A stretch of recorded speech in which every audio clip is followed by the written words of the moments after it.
Welcome back. West Virginia Senator Joe Manchin is not on board with the Securities and Exchange Commission's new proposed climate rules. He says the rules, quote, run counter to the SEC's commitment to its mission by adding undue burdens on companies while sending a signal of opposition to the all-of-the-above energy policy critical to our country. This after the agency proposed that all public companies follow rules on climate change, including disclosing emissions from suppliers, affiliates, customers.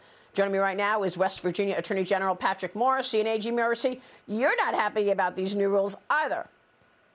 No. And Maria, thank you for having me on, because this is the type of issue that hasn't gotten as much attention. I know we've talked about it, but when you're trying to fundamentally change the mission of the Securities and Exchange Commission and have them be an arm of the woke left to try to really modify the corporate boardrooms and start to advance all your policies, that's a real concern, because, as everyone knows, the SEC is trying to protect investors. It's an enforcement arm for public securities. It shouldn't be getting in the middle of fights on climate change or diversity or all these other topics that we know the SEC and the Biden administration want to push them into.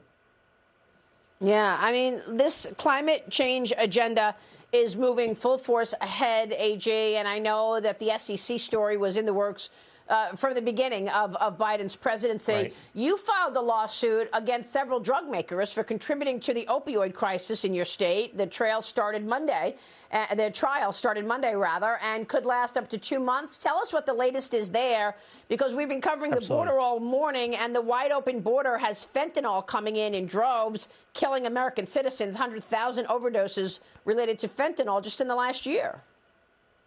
Absolutely. So we did file a lawsuit, and the principal family of defendants are Janssen, Allergan, and Teva. And I delivered the opening statement on Monday, and we've asked the court to ensure that there's accountability for the actions and the omissions that these companies had over a prolonged period of time. And we've been very concerned about misleading marketing tactics, and we've made a number of allegations. I think the trial is going well. I think it's important. West Virginia was ground zero in the opioid epidemic, and we've been able to put on a lot of evidence showing the impact that a lot of these pills had, where a number of individuals became addicted, and then they went through a gateway portal, and a lot of people also went to heroin, to fentanyl, to other products, and that's why we want to ensure there's accountability.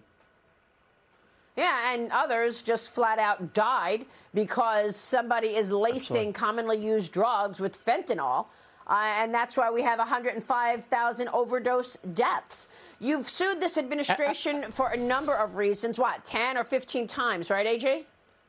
Yeah, it's adding up every single day. We also sued them on fentanyl because the Homeland Security Department has been an unmitigated disaster on the border. And we know that a lot of people are dying from fentanyl in West Virginia and across the heartlands. So I think we have to make sure that these guys understand this. They have to follow the law. And there are laws against allowing people to come in across the border or to traffic drugs or to traffic people.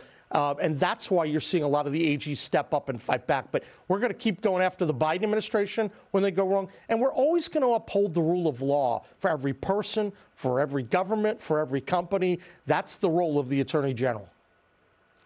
Well, West Virginia is also an energy state. U.S. allies are now reportedly planning to tap into their own oil reserves, releasing nearly 60 million barrels. AJ, what do you want to say about the policy around fossil fuels? The administration and the Democrats are trying to act now like they didn't tell oil companies not to drill. What? Look, I've said it for a long time. We have a Russia first, China first, American last energy policy. And from the very beginning, when Biden shut down Keystone, when he started to do the bans, the moratoriums in terms of drilling, when he approved the Nord pipeline, and then he tries to advance his climate change policy, very radical attempt to really wipe out fossil fuels. When you see all that, now you have the war in the Ukraine, and Americans are hurting badly. Higher gas prices, standard of living, inflation, and all of this can be pinned to Biden policies that he started. So the better answer to just opening up the strategic reserve is to say, let's actually unleash America's energy independence. That's a much better way. Let's get rid of all these terrible policies he's put in place the last year. Yeah, we'll see about that. AG, it's always a pleasure. Thanks very much for being here this morning. We'll be watching all of that thanks so much, and certainly Maria. the trial underway. Thank you, Attorney General Patrick Morrisey.